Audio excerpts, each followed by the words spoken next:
बांग्लादेश में अल्पसंख्यक हिंदुओं के खिलाफ हो रहे हिंसा को लेकर अब भारत में विरोध प्रदर्शन शुरू हो गए हैं। हिंदू संगठन और सनातन धर्म के फॉलोअर्स अब सड़कों पर उतरने लगे हैं। इनका कहना है कि भारत को बांग्लादेश बनने से रोकना जरूरी है।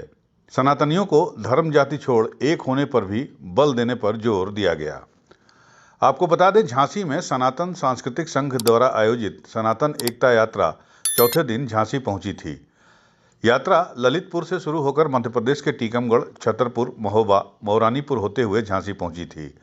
आध्यात्मिक यात्रा का जगह जगह यहां स्वागत किया गया। यात्रा में विभिन्न साधु संतों और धर्मगुरुओं ने श्रद्धालुओं को संबोधित किया।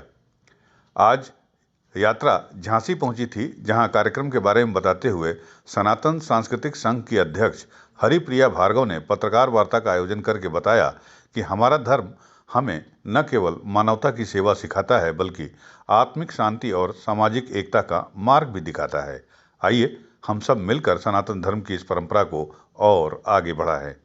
उन्होंने कहा कि यात्रा का प्रमुख उद्देश्य सनातनियों को एकता के सूत्र में पिरोने का है। साथ ही उन्होंने कहा कि जब भी सनातनी बटे हैं, उनका नुकसान ही हुआ है। उन्होंने बताया कि यात्रा के माध्यम से वह 4 वर्ग, जिसमें वैदिक धर्म, जैन धर्म, सिख और बौद्ध धर्म है, इनको सनातन एकता में जोड़ने का प्रयास लेकर इस यात्रा पर वो निकली हैं। उन्होंने बांग्लादेश में हो रहे हिंदुओं पर अत्याचार को लेकर कहा कि ये तुरंत बंद होना चाहिए। अगर आज हम इकट्ठे नहीं हुए तो कट्टरपंथी लोग पुनः हमारी संस्कृति और हमारे धर्म के लोगों पर प्रहार करेंगे। यही संदेश दिया है कि जाति, वर्ण, धर्म से ऊपर उठकर हम सबको एक होना है और एकजुट रहना है। हमें किसी भी तरह की राजनीतिक या धार्मिक षड्यंत्रों में नहीं आना है। हमें श्रद्धा, शांति और शौर्य, जो सनातन की 3 विशेषताएं हैं, उनको अपनाना है अपने जीवन में, और जाति को अपने मन से एकदम निकाल देना है, मन भेद नहीं रखना है। वहीं यात्रा में शामिल होने झांसी पहुंचे सनातन महासंघ के संस्थापक गौतम खट्टर ने भी सनातनियों के एक होने पर बल दिया। इसके साथ ही उन्होंने कहा कि बांग्लादेश में जिस तरह से हिंदुओं पर अत्याचार हो रहा है, जहां साधु संतों के साथ दुर्व्यवहार हो रहा है, मंदिरों पर हमले हो रहे हैं, वहां आज हिंदुओं की बहन और बेटियां भी सुरक्षित नहीं हैं। और अगर सनातनी एक नहीं हुए तो भारत में एक बांग्लादेश बहुत जल्द आपको नजर आने लगेगा।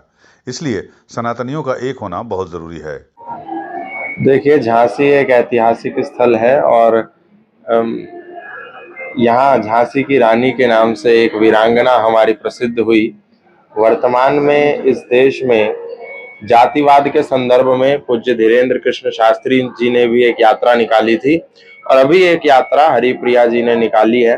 तो ये जो छोटी छोटी यात्राएं हैं, बड़ी बड़ी यात्राएं हैं, देश के कोने कोने में हो रही हैं, उस यात्रा में झांसी एक ऐतिहासिक स्थल के रूप में विख्यात होगा आने वाले समय में, क्योंकि अभी हाल फिलहाल में 2 यात्रा निकली और दोनों ने झांसी को टच करा है।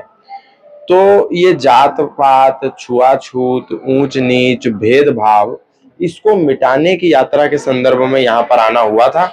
और सनातन धर्म के लोग जो विभिन्न धड़ों में बटे हुए हैं, विभिन्न पंथों में बटे हुए हैं, विभिन्न जातीय भेदभावों में बटे हुए हैं, उन सबको एक करने के लिए, पिछड़े और बिछड़े सनातनियों को गले लगाने के लिए ये यात्रा थी। इसमें हम सब सम्मिलित हुए।